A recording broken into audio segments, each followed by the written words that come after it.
Oh, did a 20-mile long run today. I'm definitely feeling it. All right, so CFMoto, what are you doing? What are you doing? Focus. Okay, so I wanted to give you guys all my thoughts. There's a lot of information going around the internet and in the news about CFMoto, about some questionable business decisions they've made. And I wanted to give you my take on it because it's really kind of popping off all over the internet. Even Louis Rossmann did a bit on it. I'm sure people are like, what the heck is CFMoto? A lot of people don't even know what it is. So what am I talking about? Well, very specifically, I'm talking about something called a telematics box, or the T-box. So what's really slick about the CFMoto Ibex 450 or MT is that depending on where you live, it either comes with a T-box already pre-installed, or you can buy one as an accessory for several $100s and put it on your bike. And what this device does is it uses the cellular network to transmit data, basically, so that you can use your phone and the app that comes with the bike to see your driving behaviors, all the data and statistics about how much you lean and how hard you accelerate and all these cool things. But it also has essentially like a low jack type of system on it where the bike will text you if it's been disturbed. So if someone tries to steal your bike, you have a way to track it. So I like these features. I've talked about this in my review video. I'm a numbers guy, so I really like having access to that sort of data I can put in spreadsheets and geek out about. So what's the problem then? Sounds like a cool feature, right? Well, the problem is that this device and the features therein were marketed and sold as a feature of the bike, that when you buy the bike, you own those features. And what CFMoto has done is a very classic sort of bait and switch move where they now have decided to start charging a service fee for what was part of the bike and included for free. And this sort of move to this subscription-based model really aggravates me. And a classic example that I use in my world is I like to run a lot, and I use this program called Strava to log all my runs. And I don't pay for it, I just use the free version. And there was a feature that I really loved on the free version. It allowed me to look at my full calendar and my weekly totals. And then one day I tried to access that feature and it just said, this is now part of the premium package, you have to pay a monthly subscription. So what was once free was taken away, and now I have to pay to use it. And I don't pay to use it. I just continue to use the free version, and I just don't have that option. What I've seen online is there's two very distinct camps. There are the people that are sort of like, you know, whatever, it's $3 a month. It does have to use the cell towers. Just, if you want the features, just pay the $3. And if you don't, just don't use the app or don't use the features, right? Which sounds like a really simple, just kind of brush it off, it's no big deal. And then there's the other side of the coin that's like, no, there's a principle here. You sold me this product, I bought this product, I should own this product, and now you're telling me I don't own it, I have to lease it. And that is where I fall, right? I have a very strong aversion to subscription-based life, the simplest way to put it. In my household, my entire household, I only have 3 subscriptions. Now, of course, excluding utilities, which we all pay, but subscriptions, I only have 3. And I'm working to try and bring that down to 2 or even 1. So I pay $3 a month for a small amount of storage on Google, which I'm looking to move off of Google. $3. I pay $3 a month similarly for storage on Apple, and that's only because all my devices are Mac and Apple, and I like to be able to share photos across iCloud, but I don't need to do that. I back up all my computers to physical hard drives. I don't use the cloud to do any of my backups or anything like that. So that's $6 a month. And then I currently pay 1 subscription for a television service. So I really despise subscription-based models. And I knew this was coming, right? I knew this sort of future was coming about 10 years ago. For my research, I was using Adobe Photoshop to analyze these images. And I went to upgrade to the newest version, and Adobe said, we now do not allow you to buy our software. You cannot buy Photoshop, you have to rent it. You have to basically pay a monthly subscription for the honor of using Photoshop. And I said, no, I'm not doing that. I will not give you continuous money for Photoshop. So I still use Creative Suite 6 because I own it. I own the software, it is on my computer and I can use it. If I need to use something more modern, I use an open source image processing software because I refuse to pay a subscription.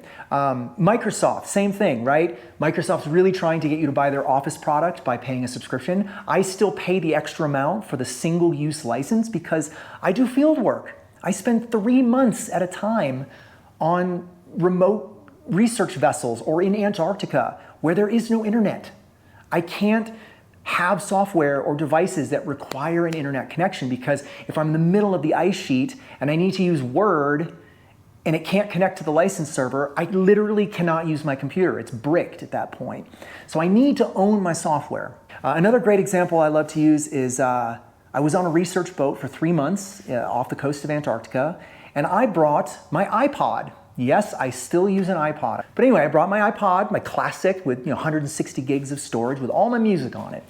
And I jammed out for months, just listening to my music with my plug-in headphones. And about 2 months into the expedition, everyone else on the ship started freaking out because they could no longer listen to their music because they all had Spotify and they could no longer connect to the license server to verify their accounts, and they lost all their music. So I had the only working music on the ship. And so we would plug my iPod into one of those little external speakers and everyone just had to be subjected to my music tastes. So I'm rambling a bit here, but you get my point. Is I'm a very strong proponent of ownership of your devices and your software. If you buy something, you should own it. And not only should you own it, but you should have the right to fix it if it breaks. Coming back full circle, CFMoto decided that this T-Box now, they're going to start asking users to pay to use what was once part of the bike. Now, if that was disclosed up front, I would have just not used the T-Box or not used the app. I wouldn't even have installed the app, or I would have literally gone in and taken the T-Box out because I don't want to pay a subscription. Yes, the data are nice. I like looking at the stats, but it's not worth it to me to be signed up for yet another subscription service. And so I think this is a really bad move by CFMoto, and I think the word I would use to describe how I feel about it is just very frustrated because I spent literally a year researching what bike I wanted to get. And at the end, I had 2 bikes that were basically tied, this and the Himalayan, and I ultimately decided to get this bike for a few small reasons. And so the question you're probably asking is, had I known this was going to happen, had I known CFMoto as a company was going to pull this, would it have changed my mind? And it really might have, because what that tells me is that the company itself doesn't value the customers and treats the customers as just sort of an income stream, as opposed to, hey, we need to create a great product that people are going to enjoy riding, and then hopefully when they move on to their next bike, they come back to us. And so pulling a move like this really says something about CFMoto as a company. And what's even more frustrating is if you watch the Louis Rossmann video, he actually emailed the company and said, hey, this is a horrible move. Why did you do this? And what happened was the US rep responded and said, hey, no worries. US is exempt from this. So as long as you're in the US, you'll never have to worry about this. Our app will always be free. The telematics will always be included. So hey, chill out. Don't worry about it. You don't have to worry about it. And I think that makes it actually worse to say something like that, because everyone else in the world who buys this motorcycle as an MT is going to get screwed by this.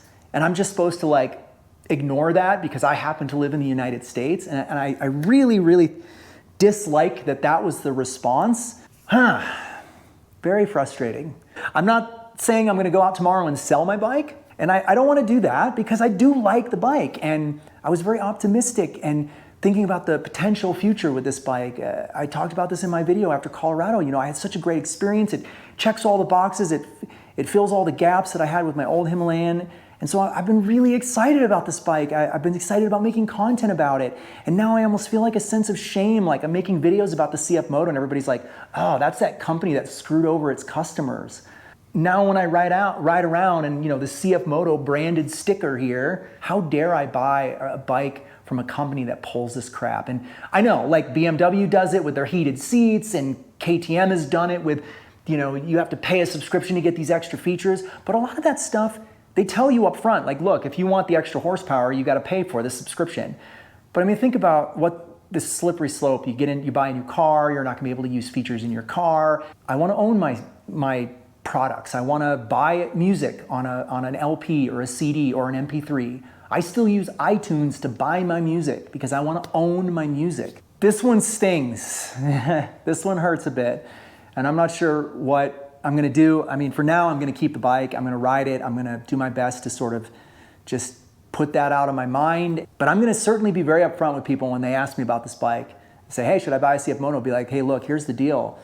Their business practices, you know, shame on them. This is a pretty crappy move. And I'm hoping enough people voice their concern and how upset they are that they actually roll this back, which is what happened with BMW and which is what also happened with Garmin InReach. So there is another subscription that I do pay for on occasion, and that's my Garmin InReach, but I turn it off. I suspend it when I'm not using it for months at a time, and they tried to change their plan where even when you suspend it now, you have to pay like a $3 a month like holding charge, and so many people yelled at them about it that they actually rolled it back to the old model. So I think we have a voice. If enough people scream and shout, I think CFMoto, you know, there's a good chance they could say, maybe we screwed up here. Maybe we should just go back to letting people use their T-Box, give them the data they want, whatever. And then maybe in some new model down the road, if we want to install a new and improved T-Box with all these extra features, sure. If that's what you want to do, then you can just give the people the option to either get it or not get it, fine. But any sort of standard feature, safety feature, important like feature of a motorcycle should never be subscription. I own this bike and that is a source of pride for me. I don't want to then be tied to some ridiculous subscription. So, whew, man, fired up. When we buy a product, we should own it and we shouldn't be a slave to all the subscriptions. We shouldn't have to just accumulate hundreds of dollars a month in subscriptions just to live our lives. So I'm very anti-subscription. And man, I sound so much like a get off my lawn crabby old man. But I'd love to hear your thoughts on this. Please post in the comments. But not great. CFMoto, if you're watching, bad form. Bad form. You really need to take a step back, take a deep breath, and think about what you've done. I feel like a parent here. Think about what you've done. I'm very disappointed in you. Maybe consider rolling back this really bad business decision, because I think in the end it's going to bite you. I think you're going to lose a lot of business because of this very bad bait and switch move that you pulled. So anyway, all right guys, I'll see you. Thanks for watching. Take care. See you in the next video. Bye.